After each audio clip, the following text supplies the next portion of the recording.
whenever I hear about impact investing, I always get the feeling that it will have a lot of impact, but not much of returns. And that's one of those rare products where impact and returns go hand in hand. Now, the returns are heavily reliant on the price of the carbon credits. With the prices, what we see now in the market, the expected IRR would fluctuate between like 18 to 28%. Even the research says that the financial gap in agriculture is up to 40 billion euro. So it takes many platforms like ours and a lot of money to solve that gap. So there will be space for everybody to put their money in agriculture. As you know, on HeavyFinance, it is not free to be late. So the farmers are charged the delay interest. So I think the investors really love the farmers who are late, but then pay back with the delay interest. We are entering that interesting period of time, July, August, when all the farmers will be in harvesting. Then we call them that you're being, let's say, 30 days late. And then you get an answer, if you want to help me with the harvesting, please come to my fields. We will quickly do the job and you will get your repayment faster.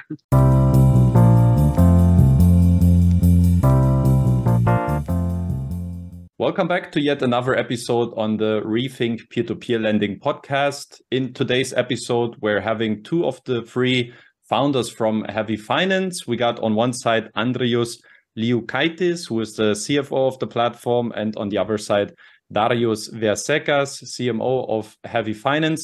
Gentlemen, thank you very much for taking the time today and answering a couple of my questions. Pleasure to be here. Thank you for having us. All right, then to start off, maybe for anyone that's coming across this podcast or this interview, curious about HeavyFinance, maybe you can introduce your platform in just a couple of sentences. What is HeavyFinance all about in maybe just a few sentences to start off? Yeah, HeavyFinance is not your usual investment platform. We're a climate technology company, first of all, so all your investments also have a very big impact and positive impact on climate and society.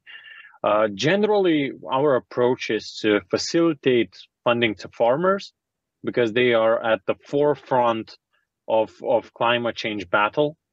They already feel it. There's no farmer who would say that climate change does not exist.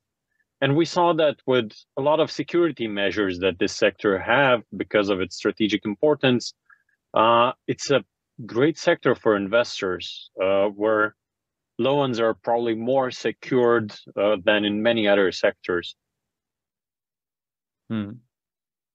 Andrius, maybe anything to add? Yeah, so in a nutshell, we provide the financing for the farmers. The loans are collateralized by land, by the heavy machinery, and the farmers use that proceeds basically to expand and make their business more effective, therefore feeding the world or the population and battling the global warming. Obviously, agriculture, from my perspective, is a topic that really picked up pace in the recent years. So I feel like you're right on time, really filling that niche and getting into that market. Now, I'm curious from an investor perspective, there's so many platforms out there, and even in the agriculture niche, it's, quite growing, I would say. What would you say are the USPs that HeavyFinance can offer compared to other competitors? Yeah, so one of the things, HeavyFinance, I suppose, is the largest one out of those platforms. It means that we have many more investment opportunities. At any given moment, you will see 12, 14 open loans waiting for investments. And also there's a lot of different profile of those loans of short to medium term. So you can have it backed by land, by heavy equipment. There are some uncollateralized working capital, smaller loans. There's also state guarantees and there's also our green loans. So we have a very wide portfolio of products that investors can choose depending on the risk profile they like, return profile, and security measures. So it opens a pretty wide sphere where investors can define their own strategy and understand how they want to approach the investments in agriculture. And I suppose that's the good part for many investors, that a lot of them don't have agriculture in their portfolio. So it's an asset that they can, first of all, diversify. And secondly, in times of economic uncertainty, agriculture provides an interesting opportunity of living in a different economic cycles. Raising prices of real estate, let's say, or general economic uncertainty does not touch it that much. For them, more important parts are sun, rain, and fertilizers. Yeah, I would also add, that we are providing the loans to the farmers in 5 different countries, spanning from Portugal to Bulgaria to Lithuania, and the farmers there have actually different farming cycles and different products. So, the majority of the farmers in Lithuania are grain growers, while in Portugal you can finance vineyards. In Bulgaria you can finance the farmers who are growing nuts or herbs. So you can also diversify your investments on the geographical level as well as on the farming industry level. Good point. Before we dig deeper into the product offering of HeavyFinance, there's a personal question, a personal interest of mine, obviously, how all you guys met in the end. So from my understanding, you're like 3 founders. And I know you, Andrius, we know each other for quite some time. We have met back then in, I think, 2019 already at NeoFinance. Laimonas, obviously, big core pillar from the development of Finbi. What happened that you 3 founders met each other? What's the connection and the story behind? Yeah, actually, it came from the inside, from the person who later became our business angel, Liukaitis, who had a lot of knowledge in the market, and his problem was that he wanted to sell more heavy equipment to the farmers. He was complaining that, well, small and medium sized farms struggle to get access to financing to actually get the better equipment and grow faster. And then Laimonas and Andrius combined their knowledge to solve that problem, and thought it makes sense. And there's a lot of proofs that actually there's a massive gap in the market to fund these loans, while the security measures are there. It's just those farmers are too small for the banks, and it opens an interesting niche. And then my background was in journalism, so I joined from the marketing perspective to explain our story and to tell how we operate. So yeah, that happened 3 years ago, and now we have a portfolio of loans issued of nearly 40 million. Okay, so the common contact has been a business angel, if I understood it correctly, that kind of put together the pieces and said, maybe Andrius, you could, have a chat with Laimonas and you could get together, think about this idea, or how did the story evolve basically from scratch? Well, he was talking to Laimonas. They were on the trip from skiing. It was already COVID time starting. And they were talking about the problem, and Laimonas was very hooked on it, that, gosh, it's actually an interesting problem, especially having his background with Finbi. He clearly saw a path how we can solve it. And then he started talking with me and Andrius that, hey guys, maybe let's do it. And we thought, yeah, actually it has a lot of meaning. And then we understood that, well, it's not only just lending farmers and then helping them to purchase new equipment. With every single loan, we can also have an impact on the environment, because when you're facilitating financing, you can actually shift the farmer's mind that, okay, if you need money to expand your farm, maybe do it in a more sustainable way. And actually, agriculture, one thing is one of the bigger polluters in the world, but another thing is it has an enormous potential to store CO2 emissions in the soil. So when we understood that, our mindset changed completely in terms of how agriculture should operate, and we started hiring people who have more in-depth knowledge in agriculture and who can actually help farmers and educate them how they can grow more while having a more positive impact on the environment. And it's actually interesting.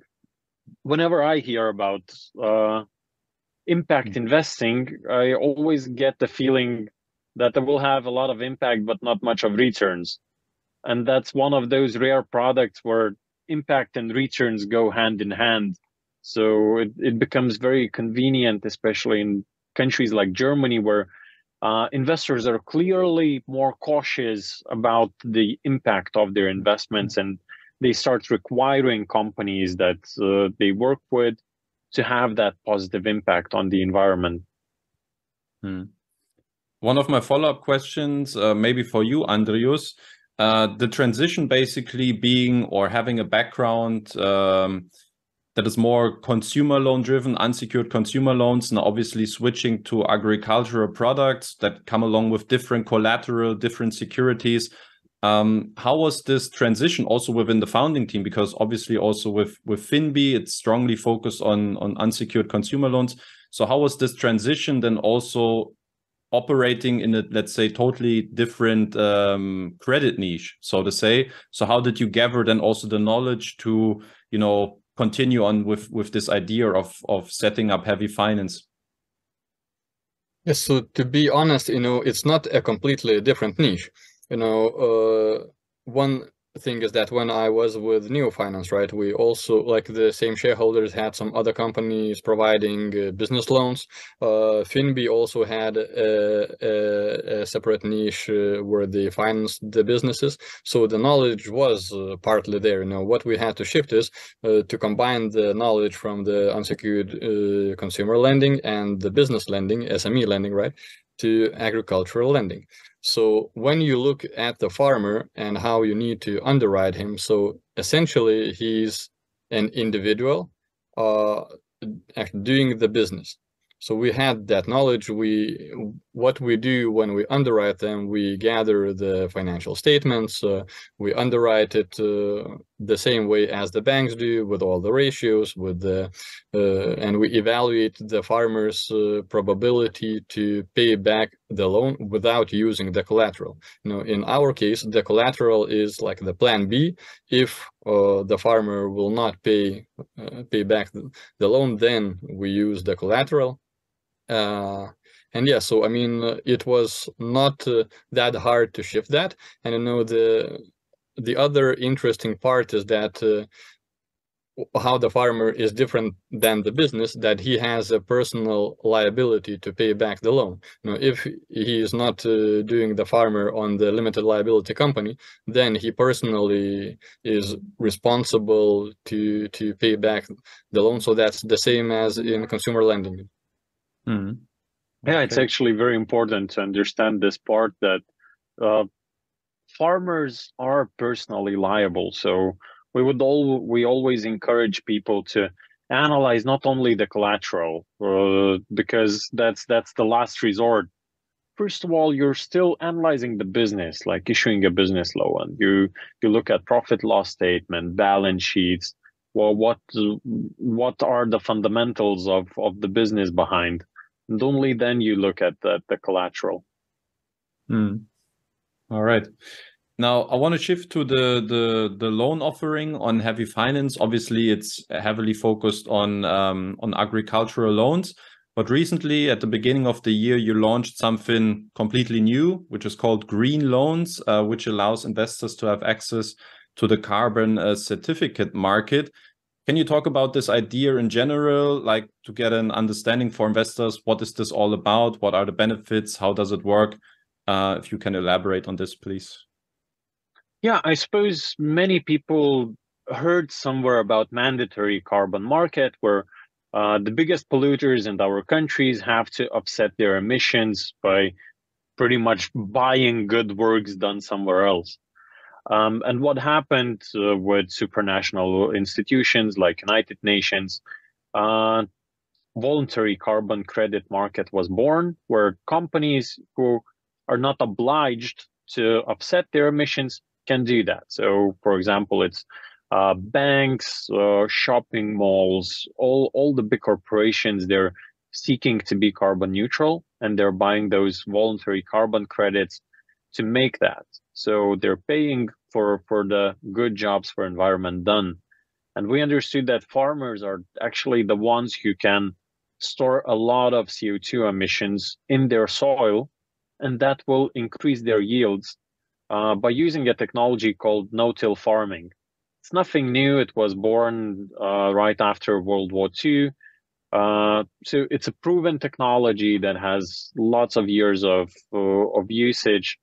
It's just, it costs a little bit more to ship to it. So farmers have been a little bit hesitant. In each country, you can see the adoption of like 10% of this practice. But basically, they're moving towards it, and our aim is to facilitate it. And by doing that, we're allowing investors to have an exposure to carbon credit market. And if you see the analysis and what prestigious analysts are talking about this market, so in 2021, this voluntary carbon credit market was roughly 2 billion euro. But the estimation says that by 2030 should grow to 50 billion euro.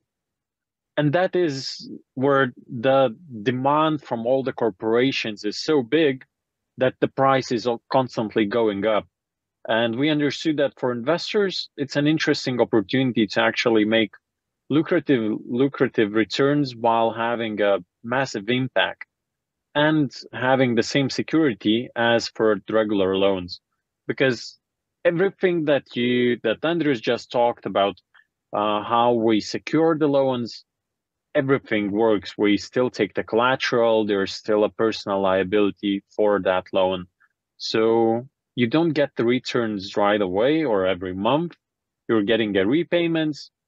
But once those carbon credits are generated in the land, and that happens every couple of years, you get your returns on those moments.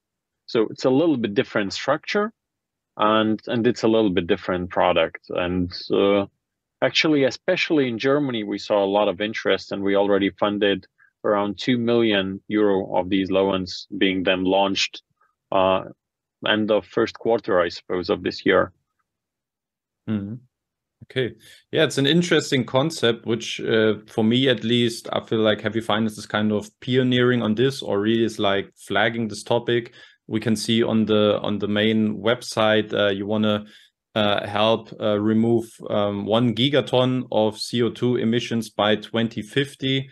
I was wondering, how would you translate this into like funded loan volume? So how much would need to be invested from investor side to, get to this goal? Yeah, that's a tricky one. Actually, perfect question. So it's 1 gigaton, but there are some farmers who actually love the product so much, they said, we don't need the money. We're good with the money, but we want to join the program, and we want carbon credits to be generated in our farms. So we also opened them this opportunity that they're joining our carbon farming program, but they're not listing their loans on the platform. So therefore, it is a little bit unclear how much money there will be, because the biggest farms with 1,000 and more hectares quite often join without taking a loan. So by the end of the year, we're expecting to have around 100,000 hectares enrolled together with green loans and that carbon farming program. That would be roughly 250,000 tons of CO2 removed from the atmosphere. So that's a big number, but definitely in terms of green loans, it means more in hundreds of millions funded to reach that gigaton. Mm. So still plenty of time also to grow for HeavyFinance then as well. Maybe one last question to wrap up the topic on the green loans. I tried to get an understanding about the topic, and I don't want to focus all the interview solely on this, but just one last question. I was wondering the loan term. How does it work? How long will investors need to tie their money to this product? How does it work with the return? But mostly, like, how long is the money really attached and to this loan in a sense, and how does it develop with the returns throughout the years?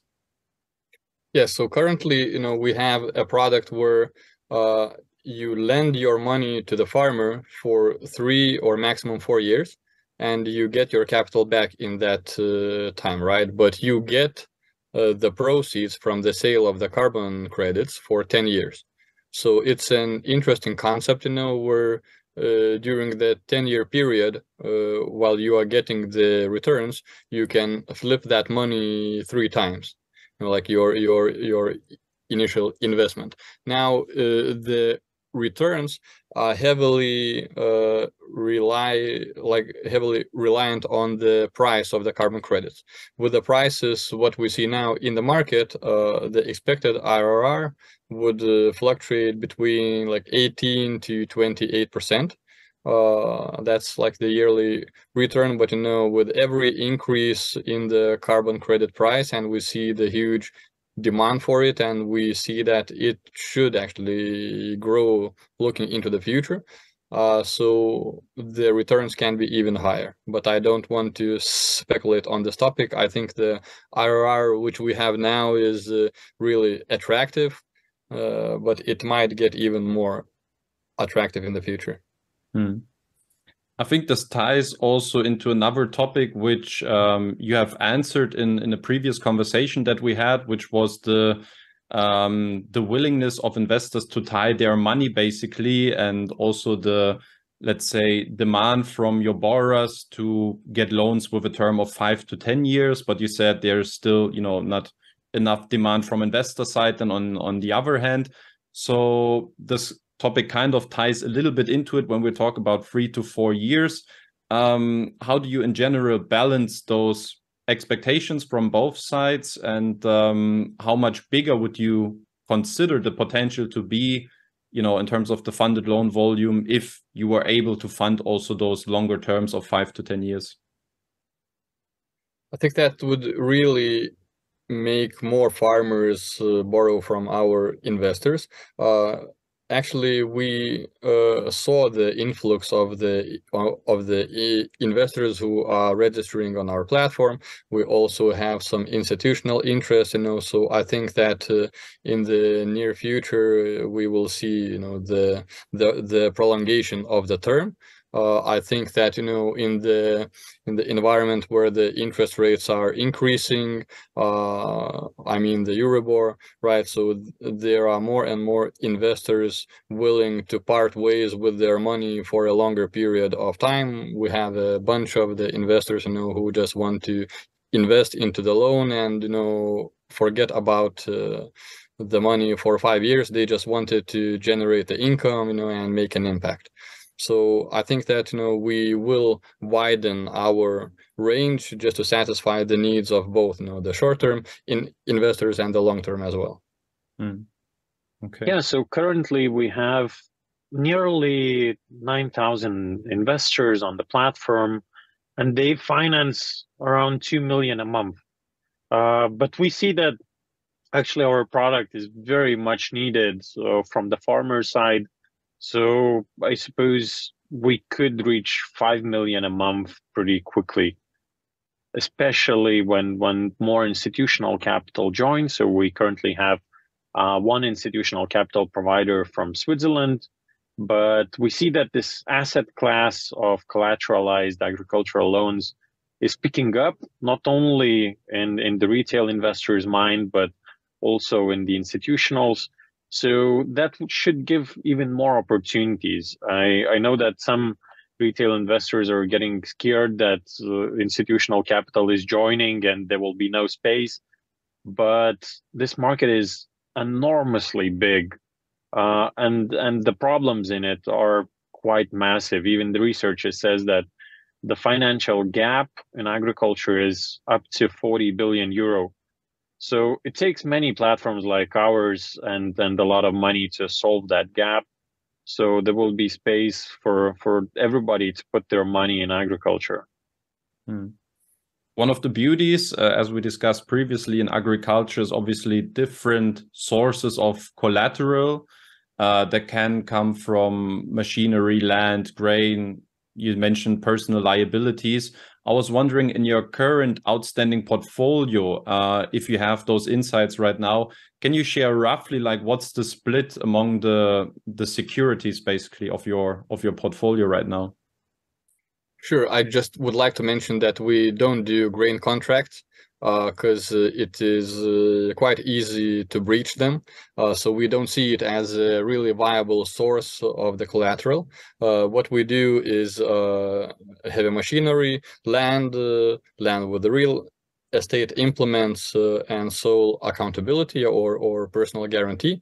So if you look at our portfolio, so around 40% would be collateralized by land, around 50% would be collateralized by heavy machinery, and the leftover 10% are with other assets. We have a few loans where the collateral is trucks or vehicles, so we actually categorize it as other or with the personal guarantee. Mm-hmm. Okay, thanks for the explanation. Just one follow-up question. Why did you say like those grain contracts, there's like it's easy to breach those agreements? Can you talk a bit more in detail about this? Yes, so we learned it the hard way. In the beginning, we issued one loan with a grain contract. So the farmer didn't deliver the grains to the buyer. He moved them abroad, sold it for cash, and now it's a long legal process, to recover the money. Okay, I understand. Yeah, when we're talking about risk management, maybe you can just roughly talk me through the main steps of your due diligence process and how you operate in this area. Sure. So firstly, we do the know your customer or KYC procedure together with the underwriting. So we onboard the farmer, make sure that he is who he says he is. We ask for the IDs for the farmer's certificate. Then we get the financial information and we underwrite the farmer. So what goes into the underwriting is the financial data, the profit and loss statement, the balance sheet. Then in every country we operate, we have the connections to the credit bureaus to check on his payment history, on the open liabilities. Then we also have the expert valuation, where we evaluate the assets, we evaluate the history of the client, the impeccable reputation, and then our in-house built credit scoring model assigns a risk level to each individual farmer. That's the whole process in the nutshell. And then, just as the second safeguard option, all of the collateralization takes place at the notary office. So the notary is like a second layer of the KYC, just to make sure that the farmer owns the assets and that he can pledge it, that the assets are not pledged to anyone else. So, everything is made sure to be as wide as possible, to say that. Yeah, and it's important to add that, well, in each country we have local teams and local offices. So we take the whole process internally from initial conversation, signing the contract, to recovery if it's needed. So we build the competencies in every country, seeing that as our core of the business, I'd say. To me, obviously being in this industry in a sense for many years now, processes when it comes to collateralized items, when we talk about mortgage-backed loans, when we have like the collateral through, agricultural loans and everything, the processes always sound very familiar. So sometimes I'm wondering, especially with the platforms that have a Lithuanian background, to which extent the regulator is kind of like, let's say, making a little bit of a framework for the due diligence process. So I remember with another platform from Lithuania. They said like, okay, there's just a list of certain valuators that you can use, or there's there's certain mechanics that always need to be in place that are controlled. So how much is this entire risk process adopted by a regulator or by some external sources that is kind of a guideline for a platform like HeavyFinance? How much of it is really coming from your internal development of the core processes, if that question makes sense?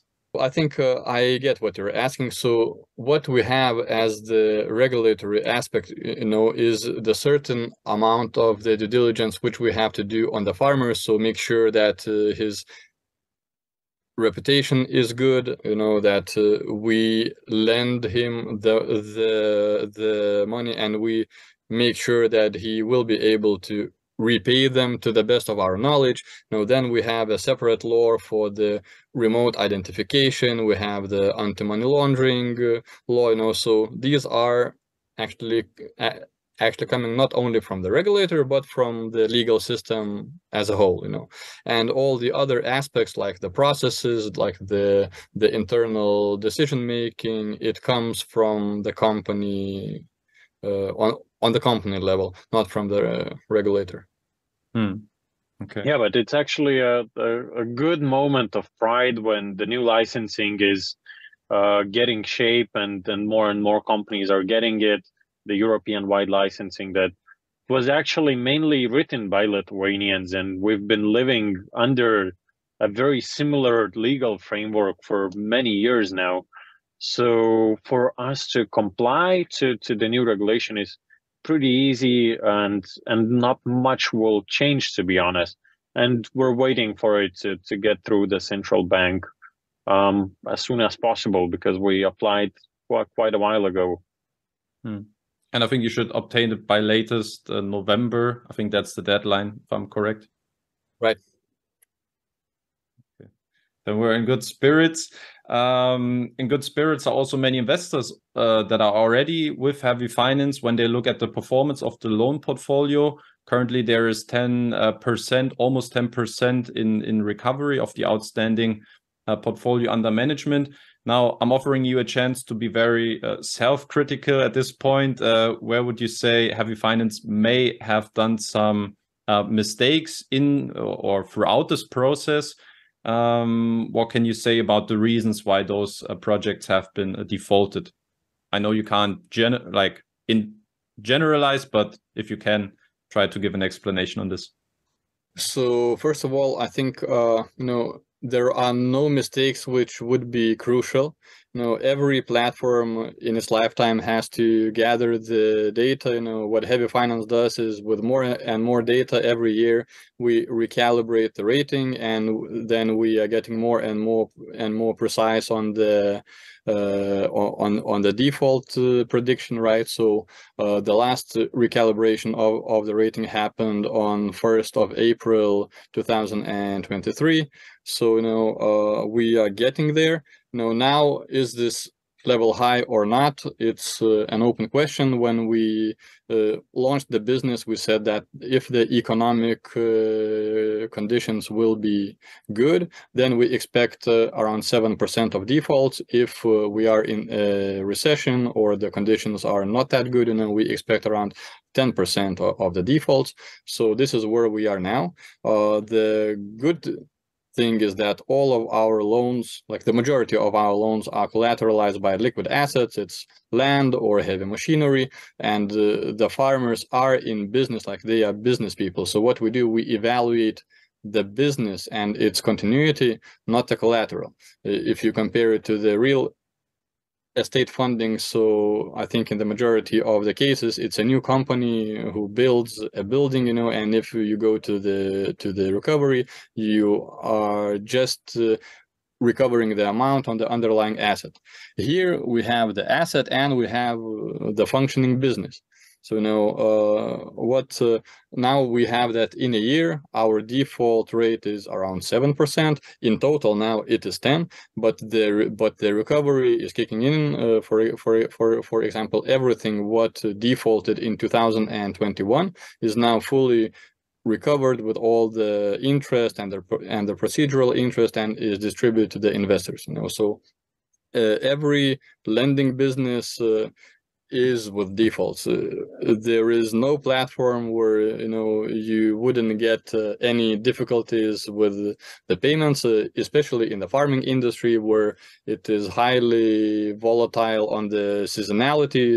The majority of the farmers get their income 2 or 3 times per year. So every year we see an increase in defaults, like from March till August, because this is when the farmers are in the field, they are working, and then when the harvest comes, it's in autumn, then they tend to cover the majority of the late amounts. So when you invest in the agricultural loans, you have to be ready to cope with the waves in the late payments and then them being actually covered. But as you know, on HeavyFinance, it is not free to be late, so the farmers are charged the delay interest. So I think the investors really love the farmers who are late but then pay back with the delay interest.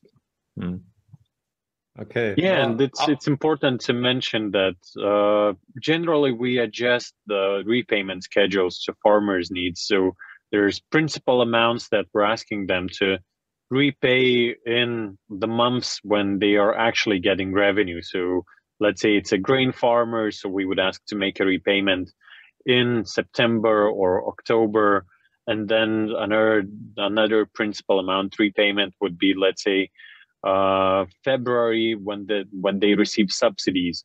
But also they make monthly interest repayments. So from our perspective, just to have them a little bit on the leash and have a constant flow of money, that they would feel that this is a very serious commitment that they have to be on it every single month. Does any one of you know, like top of your head, how many total projects are currently defaulted? I think that throughout our history we had 82 projects where the agreements were terminated. At the moment, I would say it's around 60 loans which are in the recovery stage. And of those 60 loans, do you see like there's a certain pattern why those loans are late? Maybe it's like mismanagement of the cash flow, or what's like do you see like there's a common pattern maybe why those borrowers can't pay back in time?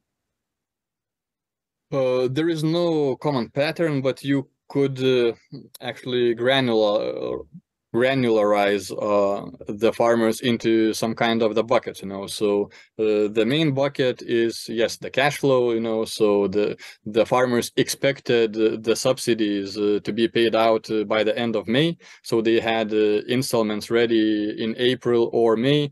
But for example, in Lithuania, all the subsidies were paid out only in June. So this is what made a bunch of farmers late for a month or two.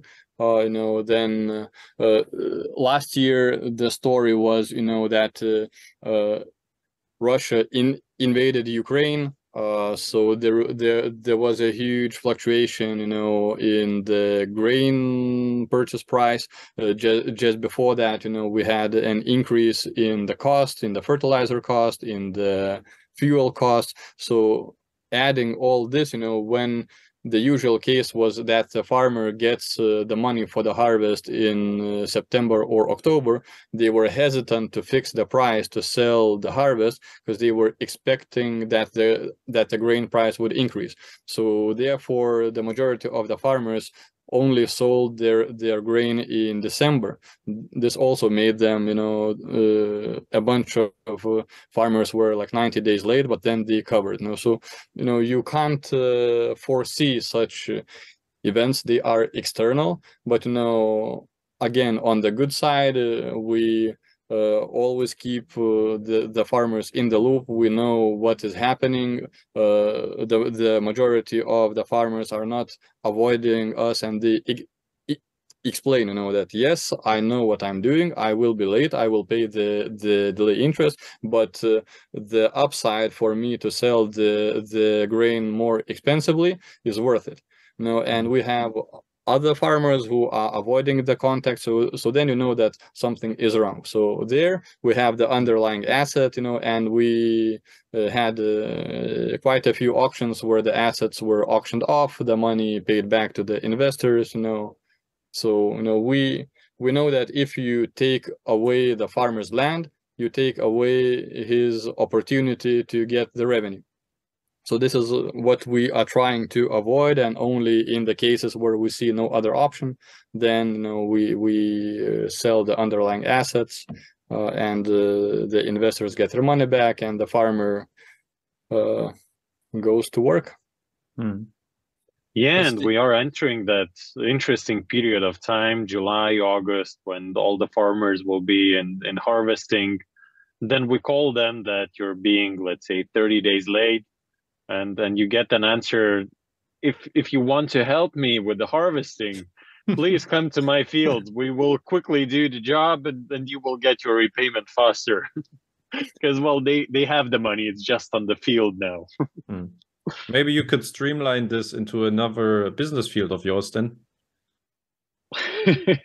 Easily. Of those 25 projects that you recovered successfully so far, what has been the average recovery period? The average would be a year. So this is like the usual process, to go through all of the legal system with all the notifications, with the bailiff, with seizing the assets, auctioning them off. So almost on every step, you have a month of waiting time for the other party to get a reply. So yeah, that's a year, and we will have some cases where the recovery will take 2 years, 2.5 years. But these are more complicated cases, where you see a farmer is trying to prolong the process as much as possible. But the usual case, like 80% of the cases, goes up to a year. And do you have like a return on the recoveries? Like, what's the average return you get? Yeah, so every month we publish a portfolio performance overview, and there we have a list of loans which were fully paid back that month. So now we have been doing it, I think, for 5 or 6 months already. So I can give you a range from the loans which defaulted and were recovered. The return range was from 8% to 19%. Okay, that's why obviously investors are happy to see also some defaults here and there to have accumulated interest then. Exactly. All right. Yeah, and maybe to wrap up the recovery part, I was wondering, like, obviously there's, as we discussed throughout the interview, there are different underlying assets for the loans. One very bold example may be heavy machinery. I was wondering, like, if borrower defaults, and obviously there's like some huge machine there that needs to go to auction, how you manage the logistics, the time period. So besides from the cash flow issues, where let's say a borrower is willingly postponing the repayments, what about other collaterals that you obviously need to go to auction with? Do you see, like, what are the differences in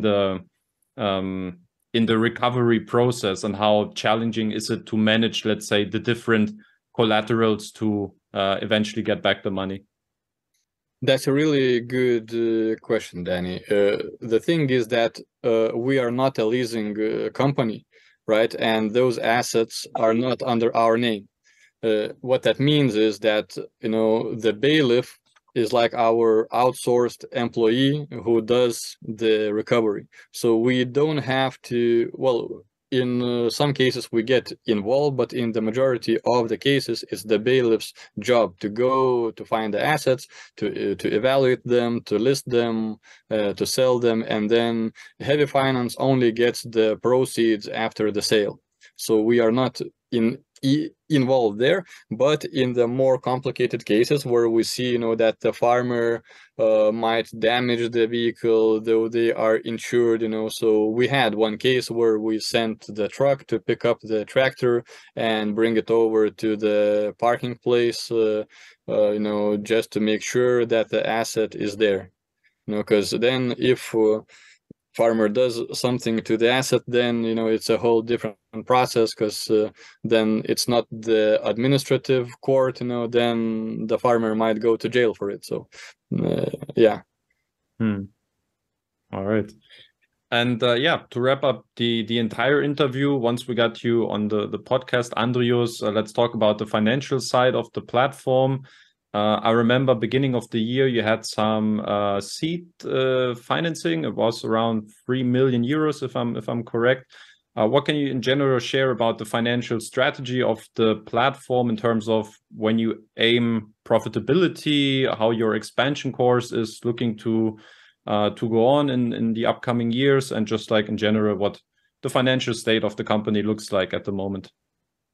Yeah, so as every company who does the rapid expansion, we are not profitable. We don't see us becoming profitable in the next couple of years.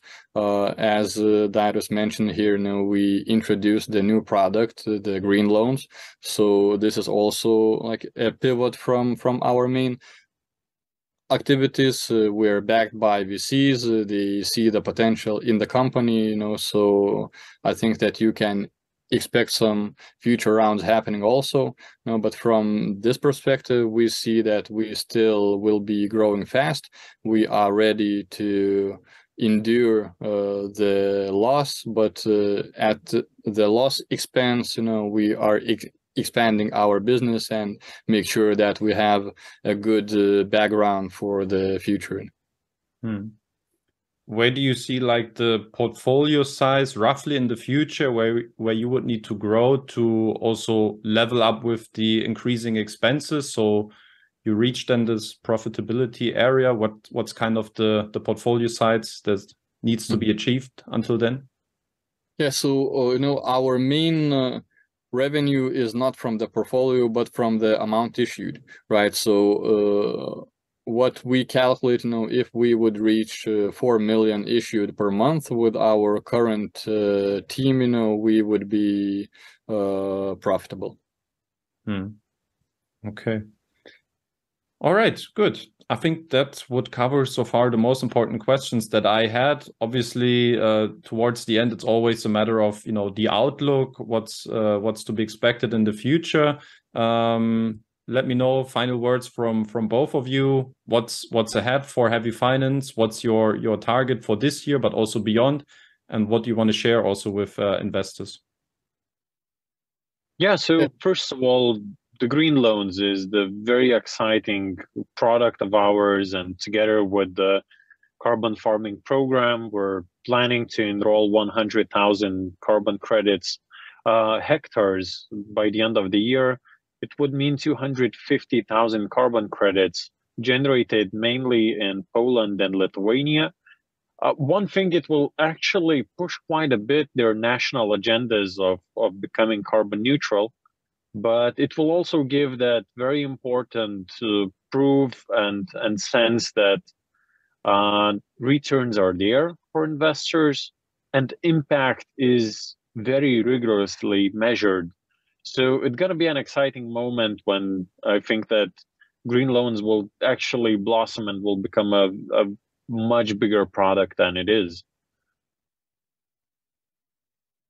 Yeah, I agree with Darius. Green loans have been here only for half a year. We see the huge potential there, but we are not getting rid of what we call now the brown loans, the regular working capital loans, because even if the farmer takes the green loan, most probably he will need additional capital in the future as the farming is very cash intensive business, So I think in the future, what we will see the increased pace in the recoveries, because now the majority of our loans reached the default phase this year in 2023 first half, So yeah, I think what we will see, agricultural lending proving to be a very good alternative